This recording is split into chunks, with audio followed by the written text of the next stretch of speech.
Assalamualaikum warahmatullahi wabarakatuh. Perkenalkan, nama saya Safira Fajarina. Di sini saya akan menjelaskan materi mengenai mengembangkan hubungan dengan pelanggan.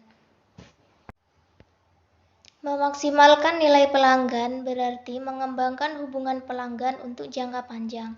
Perusahaan telah meninggalkan pemasaran massal yang tidak efisien dan beralih ke pemasaran presisi yang dirancang untuk membangun hubungan pelanggan yang kuat. Ekonomi saat ini didukung oleh bisnis informasi. Informasi itu sendiri mempunyai kelebihan dalam hal mudah didiferensiasikan, disesuaikan, dipersonalisasikan, dan dikirimkan sepanjang jaringan dengan kecepatan yang mengagumkan.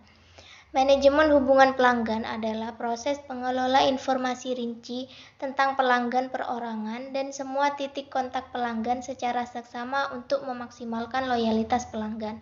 Titik kontak pelanggan adalah semua kejadian di mana pelanggan menghadapi merek dan produk, dari pengalaman aktual ke komunikasi pribadi atau massal hingga observasi biasa.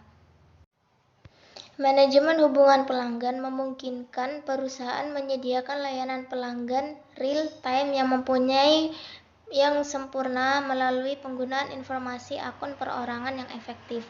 Berdasarkan apa yang mereka ketahui tentang setiap pelanggan yang dinilai, perusahaan dapat menyesuaikan penawaran pasar, layanan, program, pesan, dan media. Beberapa dasar manajemen hubungan pelanggan diletakkan oleh Don Purpose dan Martha Rogers. Purpose dan Rogers menggarisbawahi kerangka kerja 4 langkah untuk pemasaran satu-satu yang dapat diterapkan ke pemasaran CRM sebagai berikut, yaitu mengidentifikasi prospek dan pelanggan Anda, mengidentifikasi pelanggan berdasarkan kebutuhan mereka dan dinilai mereka untuk perusahaan Anda, berinteraksi dengan pelanggan perorangan untuk meningkatkan pengetahuan, dan memodifikasi produk serta layanan proses kepada setiap pelanggan. Pendorong utama nilai pelanggan saham adalah nilai agregat dari basis pelanggan. Perusahaan top meningkatkan nilai basis pelanggan mereka dengan melaksanakan strategi berikut ini dengan baik. Mengurangi tingkat keberalihan pelanggan, meningkatkan daya tahan hubungan pelanggan, meningkatkan potensi pertumbuhan pelanggan melalui pangsa dompet, penjualan silang, dan penjualan ke atas, membuat pelanggan berlaba rendah lebih menguntungkan atau menghilangkan mereka, memfokuskan usaha yang tidak seimbang untuk pelanggan bernilai tinggi. Menarik dan mempertahankan pelanggan. Perusahaan yang berusaha memperbesar laba dan penjualan mereka harus menghabiskan cukup banyak waktu dan sumber daya untuk mencari pelanggan baru. Untuk mendapatkan petunjuk lanjutan, mereka mengembangkan iklan dan menempatkan iklan tersebut di media yang akan menjangkau prospek baru, mengirimkan surat langsung dan melakukan panggilan telepon ke prospek yang potensial, membeli nama dari pialang daftar, dan seterusnya. Dinamika retensi. Titik awalnya adalah semua orang yang mungkin membeli produk atau jasa.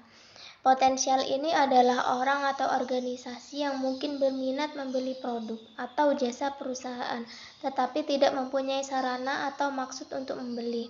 Tugas berikutnya adalah mengidentifikasi potensial mana yang benar-benar merupakan prospek bagus, orang-orang yang mempunyai motivasi, kemampuan, dan peluang untuk melakukan pembelian, dengan mewawancarai mereka, memeriksa keadaan keuangan mereka, dan seterusnya. Membangun loyalitas. Subbab berikut menjelaskan 4 jenis kegiatan pemasar penting yang digunakan perusahaan untuk meningkatkan loyalitas dan retensi, yaitu berinteraksi dengan pelanggan. Mendengarkan pelanggan merupakan hal penting dalam manajemen hubungan pelanggan. Beberapa perusahaan menciptakan mekanisme berkelanjutan yang membuat manajer senior dapat terus terhubung dengan umpan balik pelanggan dari lini depan. Yang kedua, mengembangkan program loyalitas. 2 program loyalitas pelanggan yang dapat ditawarkan perusahaan adalah program frekuensi dan program pemasaran klub. Selanjutnya, mempersonalisasikan pemasaran. Personal perusahaan dapat menciptakan ikatan yang kuat dengan pelanggan melalui pengindividuan dan personalisasi hubungan.